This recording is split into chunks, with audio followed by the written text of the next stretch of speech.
अंतर्जली यात्रा एक Bangla drama film है। ये कहानी भारतीय इतिहास के उस घिनौने दौर की है जिसकी याद आज भी हमें शर्मिंदगी का एहसास कराती है। ये इस देश का वो काला सच है जो स्त्रियों के प्रति पुरुषवादी समाज के षड्यंत्र को दिखाता है। सन 1829 एक अंग्रेज governor general Lord William Bentinck ने कानून बनाकर भारत में सती प्रथा पर रोक लगा दी। जब लोगों ने इसका विरोध किया और दुहाई दी कि ये हमारी पवित्र धार्मिक प्रथा है, तो एक अंग्रेज अफसर चार्ल्स नेपियर ने ये कहा कि हमारी भी एक प्रथा है, जो भी विधवा को सती करता है, हम हर उस व्यक्ति को जो इसमें शामिल है फांसी पर लटका देते हैं और उसकी सारी संपत्ति जब्त करते हैं। तो आइए आप अपनी प्रथा निभाइए और हम अपनी निभाएंगे। सीताराम एक बुजुर्ग ब्राह्मण है, अपने जीवन के आखिरी पड़ाव पर है। उसके बेटे उसे गंगा के घाट पर ले आए। अगर अपनी आखिरी सांस मरघट में ले तो सीधा स्वर्ग नसीब होगा। हालांकि दोनों बेटे इस फिराक में हैं कि कब बुढ़ा मरे और हम उसकी कमर में बंधी चाबी छीन लें, फिर पुश्तैनी सोने पर कब्जा कर लें। यहाँ एक डॉक्टर भी है जो समय समय पर नाड़ियों की जांच कर रहा है। दूसरे ब्राह्मण भी हैं जो रिवाज की अदायगी में लगे हैं। पर इन्हीं में दो ब्राह्मण ऐसे हैं जिन्हें थोड़ी शंका है कि सीताराम इतनी जल्दी मरेगा भी। भले वो मरणासन पर हो, लेकिन उसकी कुंडली में फिलहाल मौत नहीं लिखी है। सुबह से अब तक 2-4 चिताएं तो घाट पर जल ही चुकी हैं, पर सीताराम है कि अब तक डटा हुआ है। इस घाट पर लाश जलाने का काम बैजू चंडाल करता है। इतनी लाशें जला चुका है, इतने मंत्र सुन चुका है कि खुद भी बड़ी बड़ी बातें बोलना सीख गया है।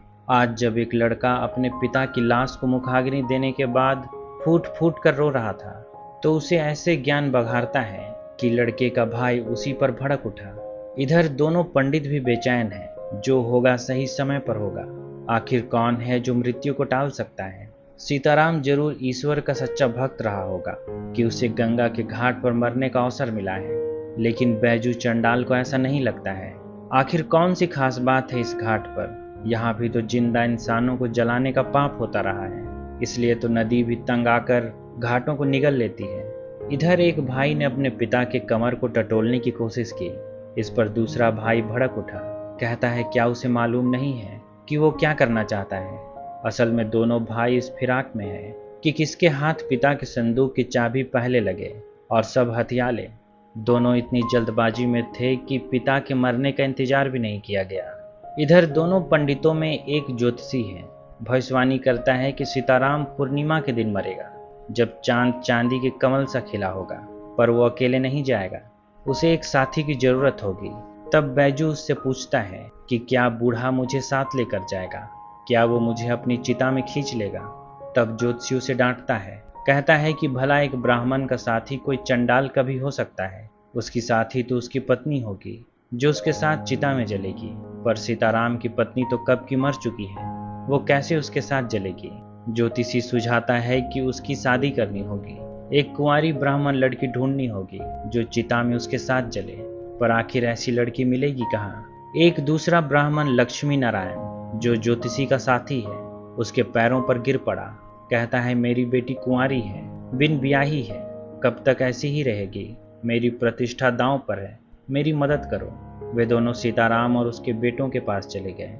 बताया कि उसका पिता ऐसे नहीं मरेगा, उसे एक साथी की जरूरत होगी, एक पत्नी की जो उसके साथ चिता में सती हो, तभी मुक्ति मिलेगी। तभी एक तितली बूढ़े सीताराम के गर्दन पर बैठ गई। उन्होंने इसे एक शुभ संकेत घोषित किया। पर डॉक्टर उनके इस षड्यंत्र से नाखुश है, सती के खिलाफ भाषण देता है। पर ज्योतिषी उसकी बात को ये कहकर खारिज कर देता है कि देखो ये राम मोहन की जुबान बोल रहा है, वो तो अंग्रेजों का गुलाम है। डॉक्टर ने उन्हें कानून का भी डर दिखाया, पर वे नहीं माने।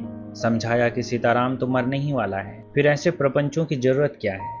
उसे हैरानी हुई कि एक बाप ये जानते हुए भी कि सीताराम कुछ ही समय में मर जाएगा, अपनी बेटी उससे ब्याहने की बात कैसे सोच सकता है? पर लक्ष्मी नारायण तो केवल इस फिराक में है कि कैसे बेटी का बोझ माथे से उतर जाए। जब डॉक्टर के तर्क भारी पड़ने लगे तो ज्योतिषी ने जवाब दिया कि क्या वो उसके गुनाह नहीं जानता है? उसने कैसे एक पंडित की विधवा का गर्भपात कराया था, क्या वो ये बात सबके सामने खोल दे? मजबूरन डॉक्टर को वहां से जाना पड़ा। पर जाने से पहले उसने लक्ष्मी नारायण से कहा कि अगर बेटी इतनी ही बोझ लगती है तो उसे मारने के लिए मेरे पास जहर भी है, क्यों नहीं तुम उसे जहर दे देते हो?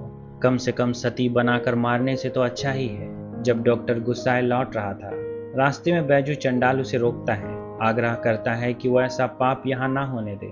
क्यों नहीं वो कोतावली को इसकी जानकारी दे देता है, पर डॉक्टर ने मना कर दिया। बैजू भी कोतावली नहीं जा सकता है। दूर से ही पुलिस एक अछूत को भगा देती है। इधर धीरे धीरे जब बूढ़ा सीताराम होश में आने लगा तो उन्होंने शादी के लिए उसकी रजामंदी पूछ ली। बूढ़ा बेसुध है, कर्राते हुए उसकी जुबान से निकला कि उसे दाढ़ी बनानी है। इस पर ज्योतिषी कहता है कि इसका मतलब है वो विवाह के लिए राजी है। लक्ष्मी नारायण लड़की ले आओ। वो खुशी खुशी अपने घर की तरफ भागा। जाते हुए बैजू से कहता है कि तुम्हें जी भर के खाना खिलाऊंगा। दूसरे पहर ही लक्ष्मी नारायण बेटी को गंगा के घाट पर ले आया। जब उसकी बेटी यशोमती ने दूल्हे को देखा तो समझ गई कि उसकी किस्मत में बर्बाद होना ही लिखा है। लक्ष्मी नारायण उसे मनाता है कि बेटी सबके सामने मेरा मान रख ले, शादी के लिए मान जा। शाम ढलते ढलते सीताराम से उसकी शादी करा दी गई। अगली सुबह यशोमती का पिता उसे दिलासा देने पहुंचा। ग्रंथों की कथा कहानी से उसे बहलाने लगा। कहता है जब रावण के वध के बाद रामचंद्र ने सीता को छोड़ दिया था तो लक्ष्मण ने उसके लिए चिता तैयार की थी, पर सीता ने सब कुछ सहन किया और आखिर तक अपने पति के प्रति समर्पित रही। अब तो जाहिर है कि सीताराम का दिन नजदीक है। उन्होंने सती के लिए बड़ी चिता का नाप तैयार किया। आखिर इसमें 2 लोगों को जलाना है, पर इसमें लकड़ी भी ज्यादा लगेगी। उनमें चंडाल से बहस होने लगी कि वो कम लकड़ी में ही काम चलाए, इतने लकड़ी का खर्च कैसे उठाएंगे। इधर अपना हश्र सोचकर कि कैसे उसे सती के रूप में जलाया जाएगा, यशोमती की रूह कांप गई। डर से वो अपने पिता को ढूंढ रही है, पर अब उसने बेटी सीताराम को सौंप दी है। उसकी जिम्मेदारी उसके पति की है। सीताराम ने कमर में एक चाबी बांध रखी है। आज जब उसकी पीठ पर चाबी चुभने लगी तो यशोमती ने चाबी खोलकर बगल में फेंक दिया। चाबी देखकर दोनों बेटे उस पर गिद्ध की तरह झपट पड़े। एक दूसरे से मुकाबला करते करते आंखों से कब ओझल हो गए पता ही नहीं चला। एक औरत को सदियों से यही सिखाया गया है कि पति उसका भगवान है, उसकी सेवा करना उसका धर्म है। उसकी खुद की व्यक्तिगत कोई पहचान नहीं, अकेले उसका कोई अस्तित्व नहीं है। बेचारी यशोमती को भी यही लगता है। अब जब बाप का हाथ सर से उठ गया है तो पति ही उसका सहारा है, भले पति खुद अर्थी पर लेटा हो। यशोमती ने अपने बूढ़े पति की सेवा करनी शुरू कर दी। सांझ ढलते बूढ़े में थोड़ी जान आ गई। अब पूरे होशो हवास में है। जब आसपास कोई नहीं था, बैजू चंडाल वहां आता है। बूढ़े को कोसता है कि क्या लगता है और कितने दिन जी सकेगा। एक लड़की ब्याह ली, क्या उसकी पीठ पर सवार होकर स्वर्ग जाओगे? क्या लगता है स्वर्ग का रास्ता कैसा होगा? जैसा भी हो, पर पहले यहाँ मरना होगा, जलना होगा। वो यशोमती से पूछता है कि वो आखिर सती क्यों होना चाहती है। क्या इसलिए कि लोग उसकी पूजा करेंगे, उसके नाम पे मन्नतें मांगेंगे, या फिर इसलिए कि उसे स्वर्ग में सुख भोगने को मिलेगा? पर क्या आज तक किसी ने स्वर्ग को देखा है? देखो ये धरती, इसकी महक यही सच है। कहता है भाग जाओ, ये दुनिया बहुत बड़ी है। पर यशोमती को उसकी कोई भी बात समझ में नहीं आई। उसकी बौद्धिक स्थिति इस लायक नहीं है कि अपना भला भी सोच पाए।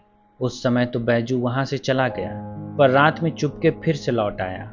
इस बार दबे पांव बूढ़े को कंधे पर उठाकर नदी में ले गया। डुबा कर मार डालना चाहता है, फिर लाश दबा देगा। किसी को पता नहीं चलेगा कि बुढ़ा मर गया या सीधे स्वर्ग उठा लिया गया। बुढ़ा भी बेहुदा है, उसे शादी का भूत चढ़ा है। उसकी शादी सिर्फ इसलिए हुई है कि बूढ़ा जल्दी मरे और पत्नी को चिता पर जिंदा जलाया जा सके। पर जब बैजू उसे नदी में डुबा रहा था, यशोमती उसे बचाने आ गई, उसे रोकती है। फिर बैजू ने उसे नहीं मारा। यशोमती से कहता है कि सब उसी के लिए कर रहा है। अगली सुबह जब बाकी ब्राह्मण घाट पर आए तो देखते हैं कि सीताराम की हालत में सुधार होने लगा है।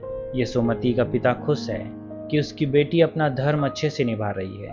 कहता है उसने उसका मान बढ़ाया है, सदियों तक उसकी कहानी सुनाई जाएगी। पर ज्योतिषी कहता है कि सीताराम की मौत अपनी पत्नी की गोद में होगी, वे दोनों स्वर्ग जाएंगे। तब यशोमती का पिता खुशी से ईश्वर को हाथ जोड़ता है कि उसकी बेटी सती होगी।